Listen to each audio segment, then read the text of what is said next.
शेतकरी मित्रांनो नमस्कार. शेतकरी लाईव्ह चॅनल या चॅनलमध्ये तर बघू शकता 3चे सरे पूर्णपणे पाडलेले आहे आणि यावर्षी मी 1 एकर अमृत पॅटर्न या पद्धतीनं करणार आहे. तर बघू शकता महाग लागवडसुद्धा करत आहे म्हणजे तर हे पूर्णपणे पाडून घेतले की नाही तर 2 तास आहे की नाही लावून घ्यायचं, त्यानंतर एक तिसरं तास सोडायचं, त्यानंतर 2 तास लावून त्यानंतर 1 तास सोडायचं. तर हे अमृत पॅटर्न पद्धतीने यावर्षीचं लागवड करणार आहे. तर बॅग जर बघितलं तर मित्रांनो बघू शकता इकडं या साईडला आहे GHH 029. तर आपण अमृत पॅटर्न पद्धतीमध्ये उशिरा जरी येणारी व्हेरायटी जरी लावली तरी अत्यंत फायद्याची ठरते, म्हणजेच उशिरापर्यंत कालावधीपर्यंत टिकते. आपण लवकर येणारी जर व्हेरायटी जर लावली तर तिथं आपलं नुकसान होणार आहे, म्हणजे लवकर येऊन तिथं आपला कापूस काढणीला येते तर आपल्याला जास्त उशीरपर्यंत येणारी व्हेरायटीचं आपल्याला तिथं नियोजन करून घ्यायचं आहे.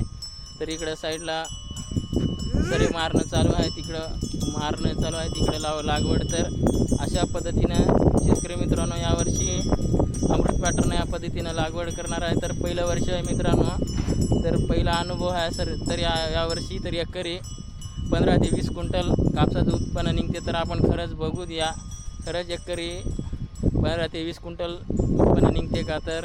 तर मित्रांनो अशाच नवनवीन व्हिडिओसाठी आपल्या चॅनलला सबस्क्राईब करा. धन्यवाद.